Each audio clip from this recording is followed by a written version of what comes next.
Hi everyone, welcome in the channel. Today we talk about the cost of the logistics for your e-commerce store. Before we go ahead, remember to subscribe to the channel so you can make sure that you're always up to date, but also leave a like and a comment if you enjoyed the video and let us know what you think.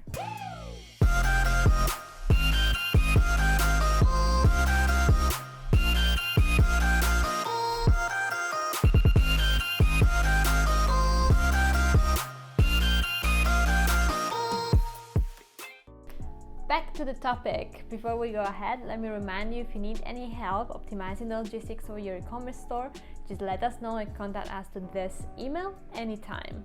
So let's go back to the topic. Finally, we said we're going to talk about the cost of the logistics for e-commerce store. Well, let's start from the very beginning. As soon as you manufacture something or you purchase a product from your manufacturer and you decide to sell it, well, in that case, you have, of course, the cost of the product, but we will not consider such a cost in our analysis today.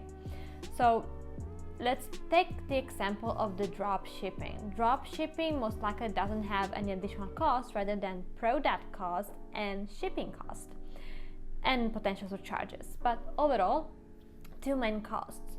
The first one is the product cost and the second one is the shipping cost. Now, if we think about long terms, as soon as you decide to launch your own brand and to make some stocks, so build some stocks anywhere in the world in a warehouse or 3PL, well, in that case, you start having some additional costs. For example, the storage that you didn't pay before, right? Because it was your manufacturer producing the goods for you, storing the goods, and then shipping out.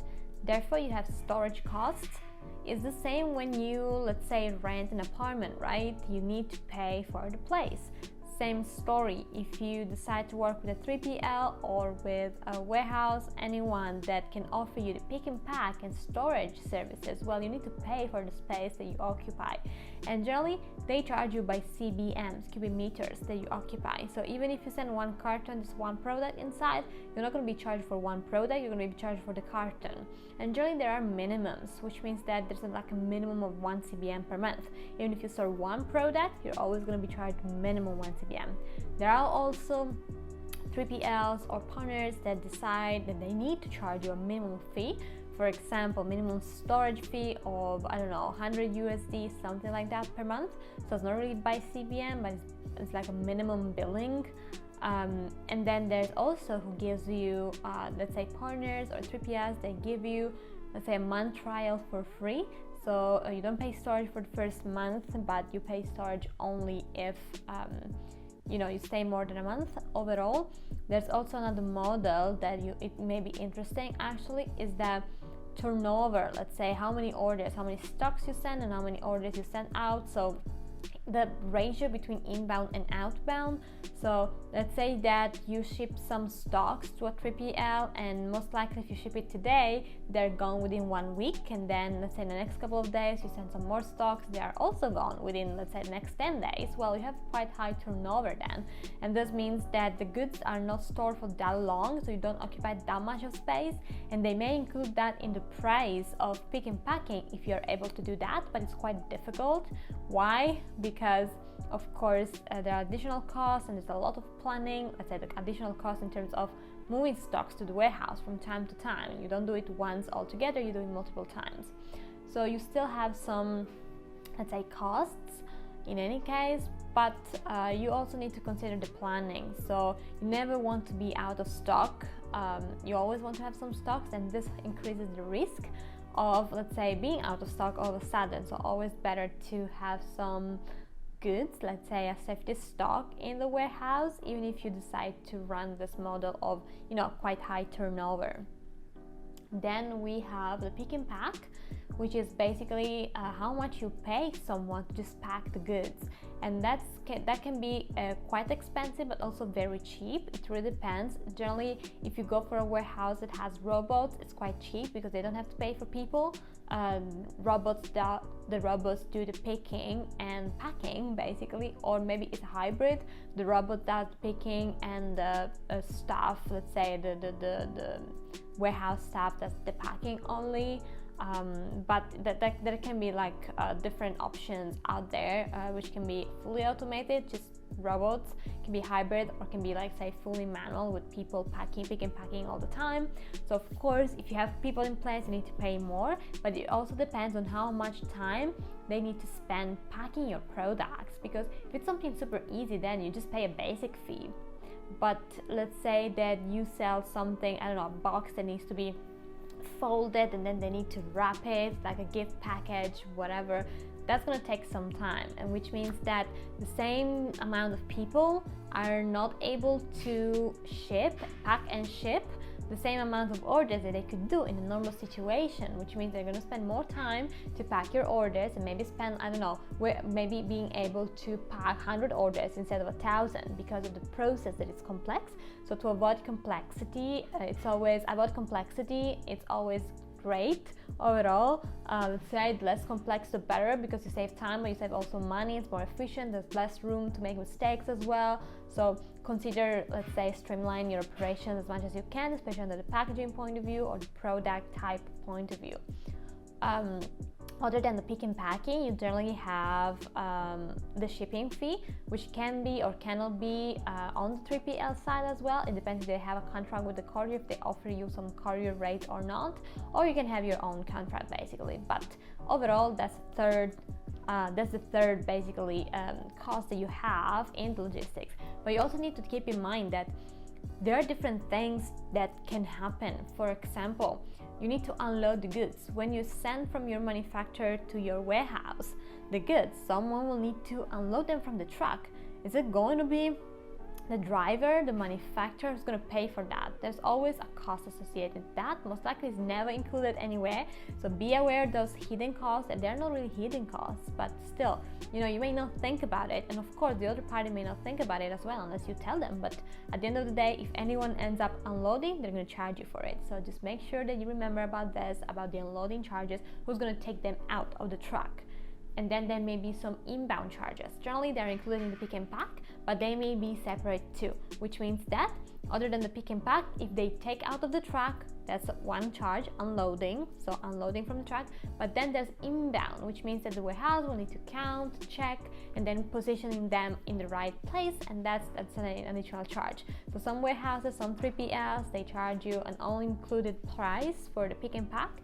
Some they split those two, which means that you're going to pay per inbound and you're going to pay per ship out, so per outbound. Overall, there is, I would say that there are no additional costs other than those, except if you let's say really request for some additional costs, so some additional services, which also bring along additional costs. For example, there's one cost that is indirect, which means either you ask for it or not. Most likely, if that happens, you need to pay for it. It's related to returns. So if the courier is not able to deliver the parcel, it will automatically, most of the times, come back.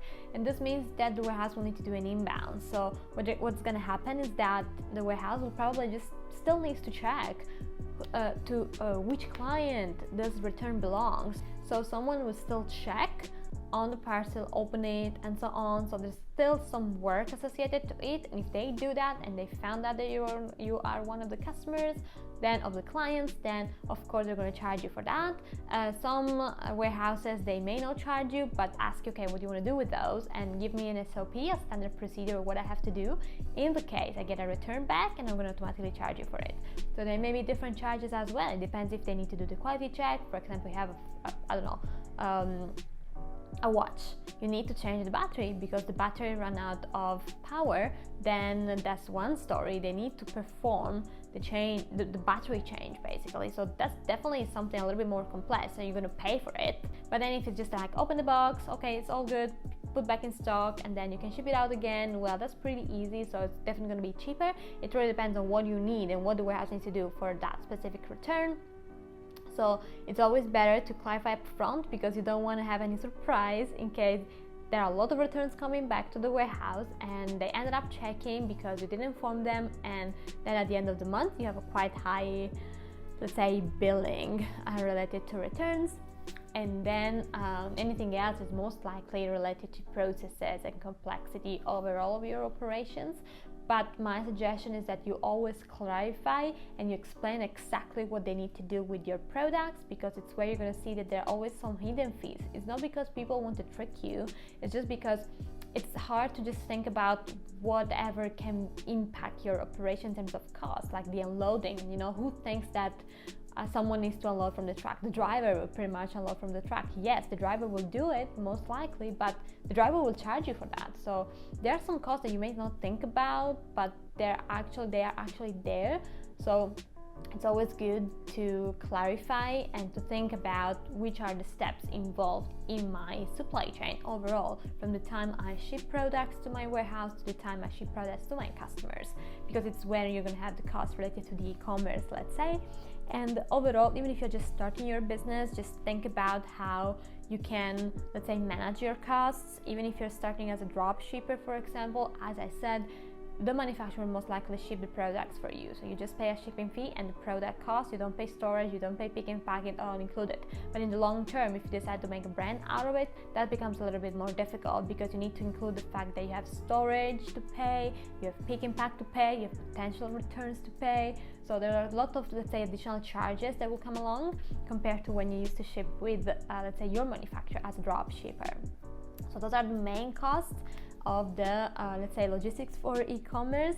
As I said, everything depends also on the type of operation that you have. There may be some additional charges related to the shipping, like remote area surcharge, if your product is delivered in an area that is considered remote by the courier. So of course there's an additional cost, because someone needs to go specifically there and can't do anything else, right? Because if you go in the city center, you have a lot of packages that you may deliver around there. But if you go on top of a mountain, well, there's going to be, I don't know how many people, maybe 2-3 people, like or packages to deliver there. So that's like a lot of time spent to go there just to deliver, I don't know, 1 package or 2 packages. So of course they pay for people, more people to go around, and so on. So of course that brings along additional charges. Same for fuel surcharge, it always changes, and oversized surcharge. This is purely shipping, but keep in mind that you have the fuel surcharge, remote area surcharge, oversized dimensions, let's say, oversized parcels, and also the DDP or DAP, the Incoterm related charge. So if you ship in DDP, you're most likely going to have a surcharge for many express couriers, because they're going to handle basically the custom clearance on your behalf. So that's all for today. Thanks for watching. Let me know if you have any questions or any doubt. I will be happy to reply. Remember to subscribe to the channel, leave a like and a comment. See you in the next video.